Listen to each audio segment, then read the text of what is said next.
ನಮಸ್ಕಾರ ರೈತ ಬಾಂಧವರೇ. ಇವತ್ತು ನಾವು ಶಿವಮೊಗ್ಗ ಜಿಲ್ಲೆ ಶಿವಮೊಗ್ಗ ತಾಲೂಕು ಉಬ್ನಹಳ್ಳಿ ಗ್ರಾಮ ಕುಂಸಿ ಹೋಬಳಿ ಬಾಳೆಕೊಪ್ಪ ಗ್ರಾಮದ ಪಕ್ಕ ಇರೋದಿದು. ನಮ್ಮ ರೈತರಾದಂಥ ನಾಗರಾಜ್ ಸರ್ ತೋಟದಲ್ಲಿ ಏನಪ್ಪ ಅಂದರೆ ಇವತ್ತು ನಾವು ತೋರಿಸಿರೋದು ಅಡಿಕೆ ಬುಡದಲ್ಲಿ ಯಾವ ಥರ ದೊಣ್ಣೆ ಹುಳು ಪ್ರವೇಶ ಮಾಡ್ತೈತಿ ಅನ್ನೋದನ್ನು ಪ್ರಾಕ್ಟಿಕಲಾಗಿ ನಾವು ತೋರಿಸಿದ್ದೀವಿ. ಅದರಲ್ಲಿ ಹುಳ ಇರೋದನ್ನು ಕೂಡ ಅವರಿಗೆ ಪ್ರಾಕ್ಟಿಕಲಾಗಿ ತೋರಿಸಿರೋದು ಇದೆ. ಆ ಹುಳನೂ ಕೂಡ ನಾವು ತೋರಿಸ್ತೀವಿ.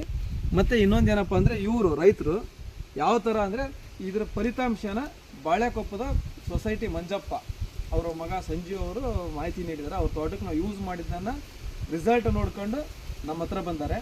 ಇವತ್ತು ಈ ತೋಟ ಇವತ್ತು ನಾವು ವಿಸಿಟ್ ಮಾಡ್ತಾ ಇರೋದು ಇನ್ನು 90 ದಿನದಲ್ಲಿ ಇದಕ್ಕೆ ಸುಳಿಕೊಳೆ ರೋಗ, ಅಣಬೆ ರೋಗ ವಿತ್ ಅರಳು ಡ್ರಾಪಿಂಗ್ ಇದೆ. ಇದನ್ನು 3 ನಾವು ಕಂಟ್ರೋಲ್ ಮಾಡಿ ಕೊಡ್ತಾ ಇದ್ದೀವಿ.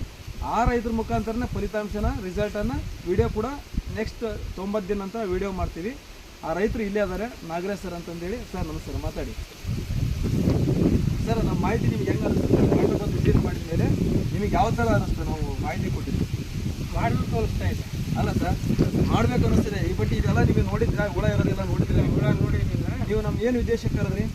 ಇದೇ ಅಣಬೆ ರೋಗ ಮತ್ತು ಇದು ಕೊಳೆ ರೋಗ, ಹಾಲು ಉದುರೋದು ಎಲ್ಲ ಉದ್ದೇಶಕ್ಕೆ ಇವ್ರನ್ನ ಕರೆದಿದ್ವಿ. ಈಗ ಇದರಲ್ಲಿ ನಮ್ಮ ಬುಡದಲ್ಲಿ ಗೊಣ್ಣೆ ಹುಳ ಇದೆ ಅಂತೇಳಿ ತೋರಿಸ್ಕೊಟ್ಟು ಈಗ ಅದನ್ನು ನೋಡಿದ್ದೀವಿ, ಮಾಡಬೇಕು ಅಂತ ಉದ್ದೇಶ ಮಾಡಿದ್ದೀವಿ. ಇದು ನಿಮಗೆ ಯಾವ ಥರ ಈಗ ಇನ್ಫಾರ್ಮೇಷನ್ ನಮ್ಮ ಬಗ್ಗೆ ಯಾವ ಥರ ಗೊತ್ತಾಯ್ತು? ನಮ್ಮ ಪಕ್ಕದ ಊರವರು ಸಂಜು ಅಂತೇಳಿ ಅವ್ರು ಹೇಳಿದರು. ಅವ್ರು ತೋಟಕ್ಕೆ ಯೂಸ್ ಮಾಡಿದ್ದನ್ನ ರಿಸಲ್ಟ್ ಬಂದ್ರು ಹೇಳಿದರು. ನಾವು ಮಾಡಿಸ್ತಾ ಇದ್ದೀವಿ ಇದನ್ನು, ಇಂಥವ್ರು ಬರ್ತಾರೆ ಅಂತ ಇವ್ರು ನಂಬರ್ ಕೊಟ್ಟರು. ಅದರಿಂದ ಇವರು ಕಳಿಸಿದ್ರು.